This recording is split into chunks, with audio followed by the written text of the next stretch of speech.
Hi. So, another game from the 6th round. And this time, yeah, we're at the top, guys. We have Akobian and Shankland. And they were leading before this round with Wesley So, trailing, being trailed by Fabiano Caruana, half a point behind. And let's see the game. Varuzhan Akobian had white and Samuel Shankland had black. And well, it must be said that this is a very important game, well, both for the tournament, because at this stage both of them were in contention, and this is also what could be a very important game for the United States men Olympiad team, because well, both of them are battling for one of the 2 final spots on the team along with the big 3. So Akobian with white, and he opened with d4. And in this game we have the nimzo-indian defense, which is c4, e6, knight c3, and now bishop to b4, championed by Aaron Nimzovich. Akobian goes for the Capablanca variation, so throwing around some historic names here. And now d5 by Shankland. Yeah, fairly trendy line. a3, bishop takes c3, queen takes c3, d takes c4, queen takes c4, and b6. And this bishop will arrive on a6 to harass the queen. Knight f3, bishop to a6, queen to a4 check, queen d7, and queen to c2. Now, the play in this variation does violate a number of principles, and I'm going to play a few more moves to even demonstrate that. h6 was played here, a rare move, but the #1 computer choice. I believe Shankland was still in his preparation, not spending any time here. g3, bishop goes back to g7. It kind of finished its job on harassing the queen, and now it wants to come to this diagonal here, opposing the bishop that is bound to arise on g2. And now bishop to e4. Again, harassing the queen and getting a better diagonal. So why am I saying this is violating principles? Well, white played queen c2, he took on c3, then he took on c4, then he gave a check on a4, then he moved the queen to c2, and now back to d1. So moving the piece, same piece over and over in the opening. And yeah, why is he doing this? Well, first off, he moved the queen to keep the integrity of his pawn structure and to gain the bishop pair. So black has indeed sacrificed the bishop pair, but he has got a little bit of a lead in development, and he will try to use that to solidify his position. What's more than that, he actually uses it to try and attack white's position. Knight to c6 now, castles, and rook d8. So now we have 3 attackers on this pawn with the queen and the rook, and the bishop can also undermine the d4 pawn. So natural question after bishop e3 is, why doesn't black then take on f3 and on d4? Well, he could do that, but I think white gets a nice position if you take. You do get this pawn, and you are a pawn up after this. However, I'm threatening to win your pawn now. It's not easy to defend, and if you defend it, I will give you a check on c6, and most likely you will lose your castling rights. So it seems that white will get enough compensation if they were to go for this, and Shankland didn't like that choice and he castled. Rook to c1, okay, half open file, why not? Queen to d5, and now queen a4. Okay, so the queen and the rook are eyeing this knight, but for the moment it is protected, but for long, we'll see. Knight to g4. Looks like it should be a good deal for black if he takes here. Rook c3. And actually this is not to take with the rook, which well, just loses the pawn on d4. It's more to be prepared to double on the c file and perhaps have this pawn protected in some lines. Queen to d6. Here, yeah, indeed, the best move might have been rook after c1. But Akobian had another idea. He played knight h4, and the idea is to undermine, to get rid of this guy, and then you undermine the knight. So we have to do something about this. this situation here, and Shankland took, and now knight takes. Crucially on some lines, this covers the e3 pawn. And now, well, this is attacked, so we have to move it, knight e7. So white has won a pawn. But at what cost? Well, he has damaged his pawn structure, and this knight doesn't make a very good impression here. Plus we have some weaknesses around the white king. At the moment, this doesn't seem like too big of a factor. And after knight d5, rook c2 by white. And I think white's extra pawn balances out, I think, the weaknesses and the badly placed knight. So, you know, should be equal chances, dynamically balanced. But here, Shankland went for an idea and completely overlooked one move. He played rook a8, queen b7, and c5. And after the game, he was just completely disgusted with himself, and, you know, proclaimed that the game was horrible, etc. But okay, to be fair, this was probably the only thing he missed in the game. But it's still a big miss at this level, because white can play rook takes f7. And like you said, okay, I just missed rook takes f7, and I wasn't even sure.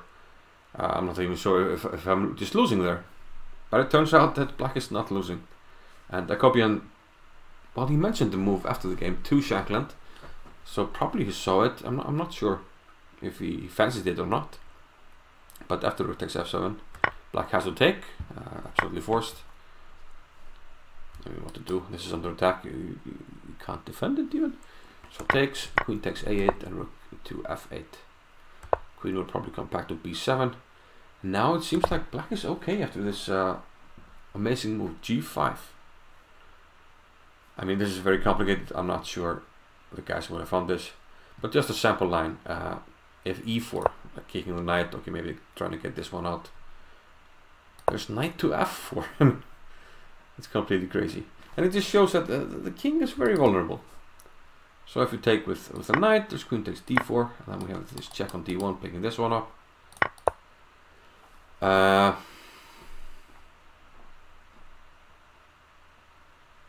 yeah, well, that was actually g takes f4. Then we take on d4 with the queen, and we have this check. Knight takes f4. We actually take, excuse me, with the pawn, and it's according to the computers, it's equal. We take here first. What's wrong with me? And then we take here.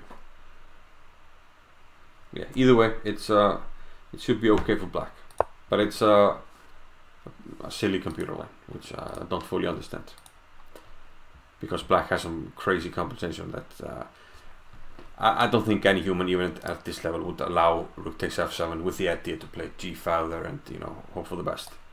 So he just missed that, but Akobian didn't go for it. He took on c5, and actually he could have taken on f7 again here, but still it's probably okay for black. Similar line, but not queen a5. No, at least it's getting back. But here black would get some interesting compensation with queen e5.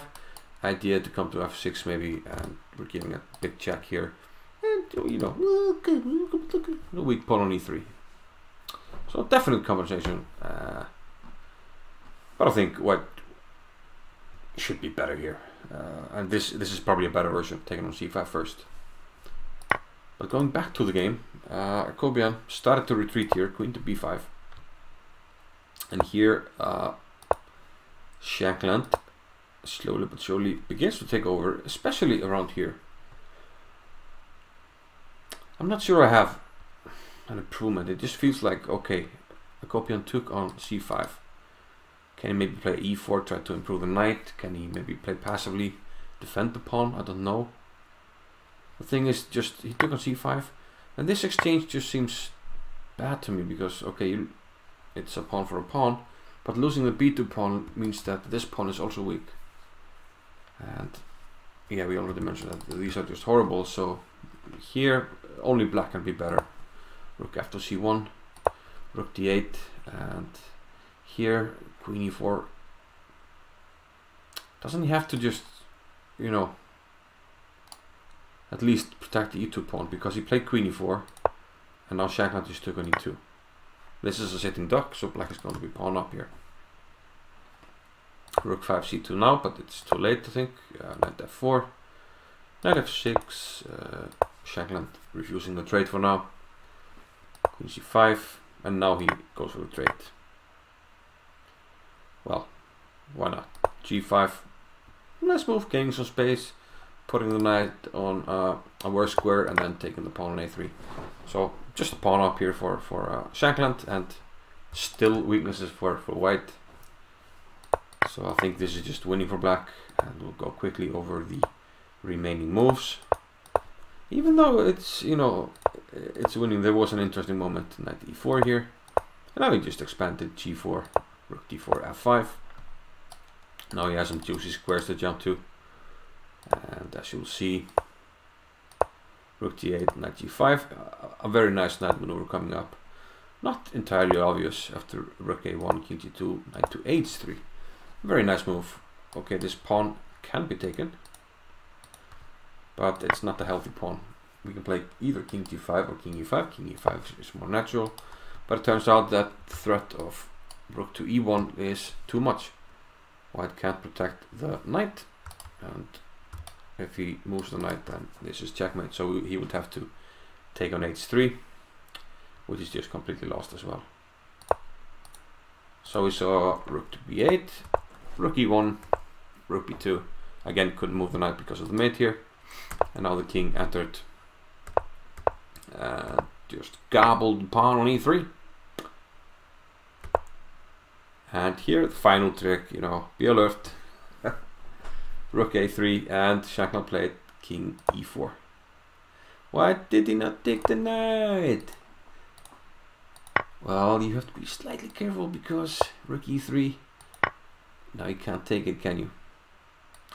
No, the king can't move. So you would have to move the king. But no, no, no.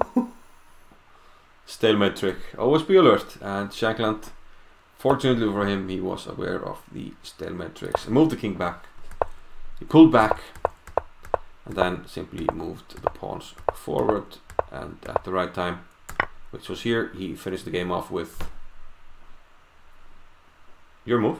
He finished the game off with rook takes e2. Absolutely correct. And resigns. Okay, I'm sorry, I have the wrong color, but he resigned because rook takes e2, knight takes f4. Game over, game set match. So well done by Shankland, who is now the sole leader. So made the draw, and well, he beat Akobian, so he has 4.5, and now being trailed by So and Caruana on 4 points. And Shankland will play against So with the white pieces on Wednesday. Meanwhile, Hikaru Nakamura has yet to win a game, draw in all his games, so he has to really step on the gas in the final few rounds to have a chance. But who knows, it might still be a possibility, because, well, all of the big three still have to play against each other, and that could be the decider in this one. But don't count out Shankland, you know, Shanky, hanky panky Shanky. He's in there with a shot, so, you know, go Shanky, I like him. So, I will see you, well, I'll see you tomorrow probably, but on Wednesday we will resume the US Chess Championship. See you then.